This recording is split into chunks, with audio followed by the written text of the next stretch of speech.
Welcome to Catalyze. I'm Sarah O'Carroll.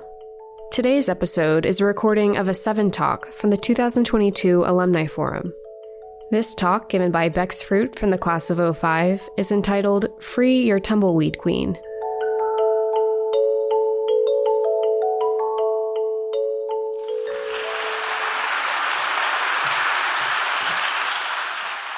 Okay, a little physical vigor to start us off. Shalom, y'all. Howdy. I'm Bex, the cousin formerly known as Becca. And I chose that song because, one, I don't believe walk-up songs should be exclusive to baseball. And two, the Morehead-Cain website says, we set your potential free. So how do you get set free? How do you free your tumbleweed queen? And what the hell is a tumbleweed queen? To me, a tumbleweed queen is your purest, deepest passion and purpose. It is following your joy.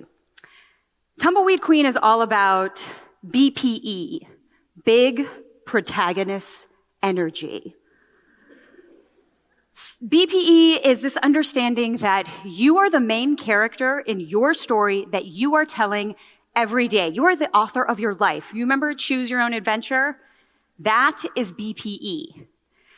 So, dear cousins and cousin adjacents, I shall tell you how I freed my tumbleweed queen. Because when you get clear on the story that you want to tell, you get clear about the life you want to live. So freeing your tumbleweed queen when you're a kiddo, you don't have to do that. They just come that way. I remember when I was little, I was a highly dramatic show pony of a child, and I loved dressing up. Surprise! I loved dressing up and flair. I wanted to do elaborate lip sync performances all the time to songs like Kiss from a Rose by Seal, unannounced and uninvited into the middle of my parents' dinner parties. But sometime in middle school, patriarchy, social messaging, teen movies, peer pressure, whatever it was, it became clear to me. I was too much. I needed to tone it down. I had to choose. Smart or creative? That was my introduction to one of the many binaries that bind us and limit us and trap us. But I chose, and I doubled down on overachiever. And that's the way I saw myself. I remember in my final Morehead interview, yes, I was in a zebra shirt and big old hoops. So the tumbleweed queen was lurking, but when I showed up at Carolina, I was still really framing myself as an overachiever. So I was like, okay, I watched a lot of West Wing. I'll take the LSAT. I'll go to law school. I'll go to DC in a pantsuit. I was not imagining anything like this. And I'll do something really important. And then junior year rolls around, and I'm picking my internship.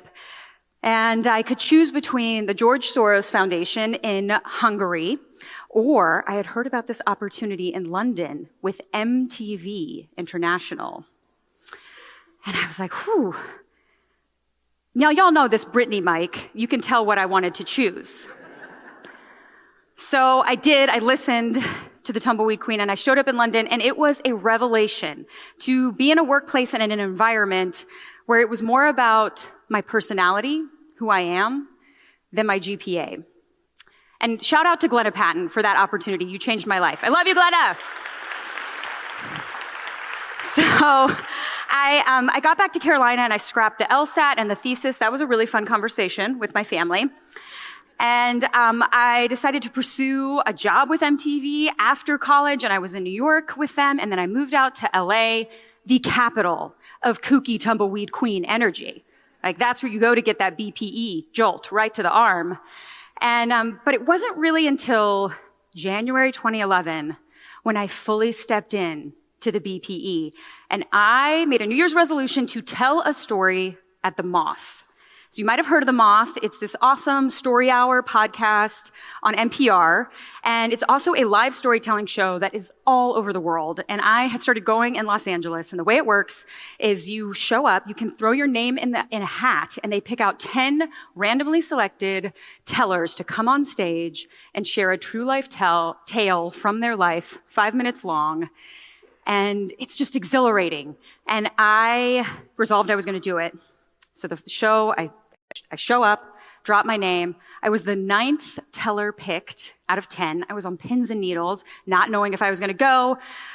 I got on stage, the BPE. And it was incredible. The humanity that's created in a room when folks are authentically sharing and receiving stories. That raw humanity was so moving and funny and all the feels. And I really decided I needed to invest in the storytelling scene. And I also decided to start my own story show in a bar in Venice Beach where I lived. And it was called TMI Live. Too much information. And I got to hone my narrative craft, but I also witnessed this array of brave souls who would bare their souls on stage, telling folks things they've never told anyone before. The profane and the profound, destigmatizing and delighting. It was a revelation and cathartic, the healing that comes from sharing your shame and banishing it. And that's where the tagline for the show and one of my life mottos was born. Oversharing is caring.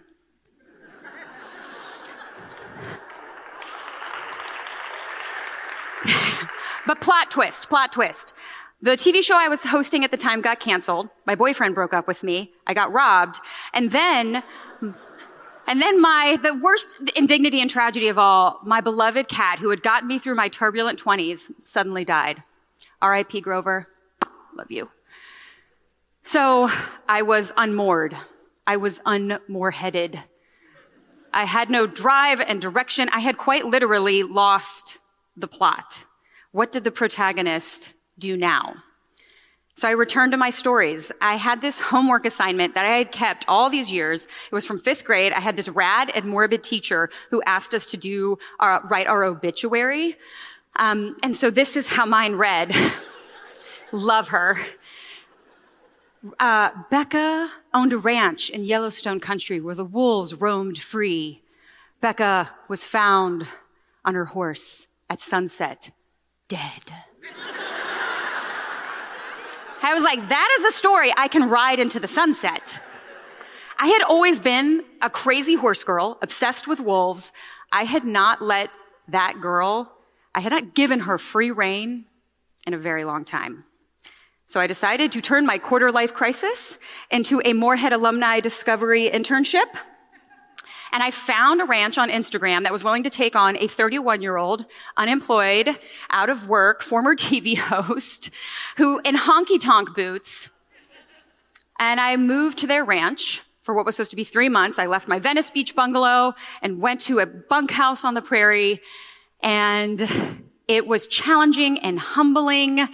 And I wasn't America's next top ranch hand. But 3 months became 3 years, and I never went back to LA. And I had these moments of incandescent happiness where my passion and purpose and BPE and Tumbleweed Queen was just surging through me and my purple chaps riding the range. And I really credit storytelling and the Morehead-Cain Foundation, the experience, with giving me the freedom framework to even pursue that plot line. The super blue blood moon rose over the ranch in 2018. I knew transition was in the cosmos. Also, my dating apps were set at 100-mile radius. And the horse-to-human ratio was really rough, so it was time. What would the Tumbleweed Queen do next? What would bring me joy to read on the next page? And I went back to my journals. I had my Outward Bound journal from Montana. Montana had wild wolves, plenty of horses. I headed north. And how did I build community when I got to Big Sky Country? I hosted story shows. I teamed up with nonprofits and local community theaters, new friends and bookstores, comedy clubs. And the more I authentically shared my story and made space for others to do so, the louder and crazier and more colorful my wardrobe became. I was really channeling that rainbow bright thing that my 10-year-old self dreamed of wearing all the time. And I realized as I put down roots, I blossomed even more. And I also think overshare and overflare are directly correlated. It's just science. And I've learned you don't need permission from anyone to wear too much, be too much, say too much, mix till you match. More is more.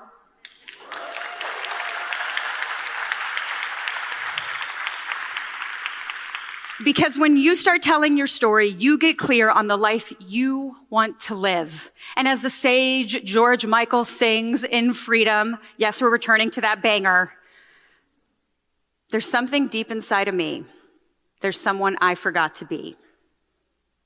So whatever frees your tumbleweed queen, however your BPE, your big protagonist energy shows up, whichever binary you need to blow up, whoever you've forgotten to be, reclaim it and ride that story into the sunset.